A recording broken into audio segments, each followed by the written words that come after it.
Mein Name ist Jonas Kaufmann. Ich bin gebürtiger Münchner, mittlerweile wohnhaft in Österreich. Bin Opernsänger gelernt. Das ist immer schon mein Traum gewesen und hat sich herausgestellt, dass es andere genauso schön finden wie ich. Und deshalb kann ich damit meinen Lebensunterhalt bestreiten.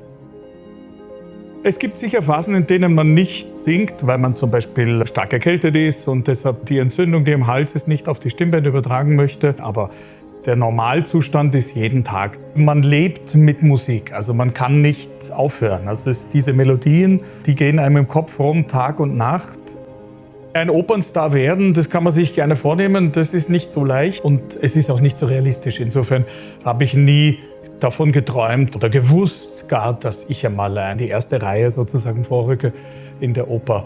Das ist sicherlich etwas, wo man tief im Inneren natürlich drauf hofft. Aber gewusst habe ich es eigentlich erst Jahre, nachdem es passiert ist. Weil das ist ja der nächste Punkt.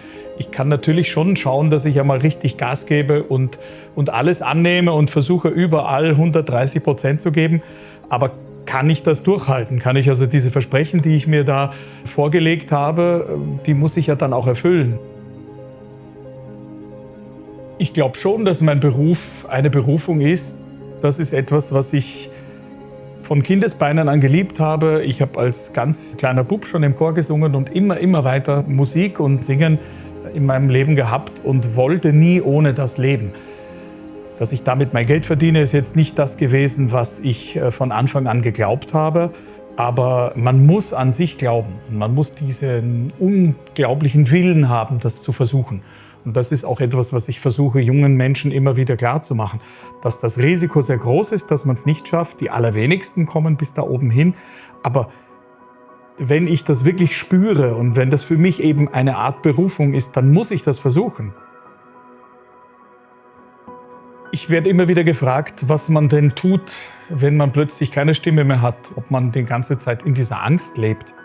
Natürlich will man das nicht erleben, dass die Stimme vielleicht schwächer wird, dass man plötzlich gar keine Stimme mehr hat. Das ist ähnlich wie für einen Musiker auch sein Gehör zu verlieren. Das ist sicher eine Angst, die man haben sollte. Auf der anderen Seite, wenn man viel und für seine Stimme tut und für seine Gesundheit und sich dessen bewusst ist, wie fragil das ganze System eigentlich ist, dann glaube ich, kann man davon ausgehen, dass wenn jetzt nicht irgendein Unfall oder sowas passiert, dass man da sehr lange davon profitieren kann. Es gibt ganz viele Ansätze, was man tun kann und soll. Einer der allerwichtigsten, wo sich, glaube ich, alle darauf einigen können, ist viel trinken, viel Flüssigkeit zu sich nehmen. Das ist ganz, ganz wichtig, weil die Stimmbänder ja auch von Schleimhäuten überzogen sind. Und wenn diese Schleimhäute aus irgendeinem Grund nicht mehr befeuchtet genug sind, dann ist das wie Reibeisen plötzlich aneinander. Und das schadet der Stimme ganz erheblich. Man schwitzt natürlich auf der Bühne, man arbeitet sehr intensiv. Das heißt, man braucht Feuchtigkeit. Ich habe überall, wo ich daheim bin, eine Sauna stehen, mit oder ohne Dampffunktion, mit oder ohne Infrarot.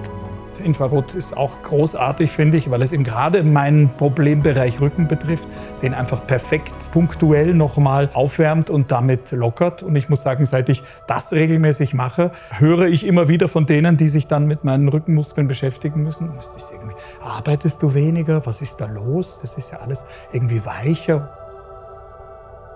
Ich habe festgestellt, dass eben Salz etwas ist, was mir unglaublich hilft. Es ist wahrscheinlich jedem klar, dass Salz eine stark desinfizierende Wirkung hat. Eben beispielsweise, wenn man am Meer lebt, in sogenannten Reizklima geht und dort ist die Genesung gerade der Schleimhäute viel, viel schneller, weil eben diese ständige Salzluft, die man einatmet, hilft, dass die Schleimhäute sich schneller regenerieren. Oder man kann sich in ein Salzbergwerk setzen und ein Buch lesen und hoffen, dass man gesund wird. Auch das hilft natürlich. Aber das Problem ist, das Bergwerk kann man nicht mitnehmen und das Häuschen am Strand auch nicht. Und da kommt man dann zur Inhalation. Und da gibt es halt verschiedene Methoden, wie man sich sozusagen seine Meeresbrise mit nach Hause nehmen kann oder mit auf die Reisen vor allem. Und ich habe mich im Internet schlau gemacht und bin dann eben auf den Mikrosalzvernebler von Klaffs gekommen und war total begeistert, weil das ist letztlich ideal. Mir leuchtet ein, dass diese winzig kleinen Partikel, zu denen dieses Salz zerstoßen wird, sich eben überall in der Luft verteilen und dadurch auch extrem weit in die Lunge vordringen. Und ich habe das Produkt mir besorgt und das Tolle ist eben, dieses Gerät lässt sich überall mit hinnehmen. In jeder Duschkabine oder in kleinen Gäste-WC oder wo auch immer baue ich mir sozusagen meine Kabine auf und kann das einatmen, ohne irgendwo hingehen zu müssen oder irgendeinen großen Aufwand zu betreiben. Es gibt natürlich ganz viele Sachen. Aber solange man mit natürlichen Produkten wie eben Salz einen ähnlichen oder vielleicht sogar besseren Effekt erzielen kann, verstehe ich nicht, wieso man sich auf die Pharmaindustrie verlässt, um da irgendwelche Wundermittel zu erhoffen. Aber jeder ist seines Glückes Schmied, jeder muss selber wissen, was er am besten tut, um seine Stimme und damit seine Karriere zu unterstützen. Und für mich ist es halt das.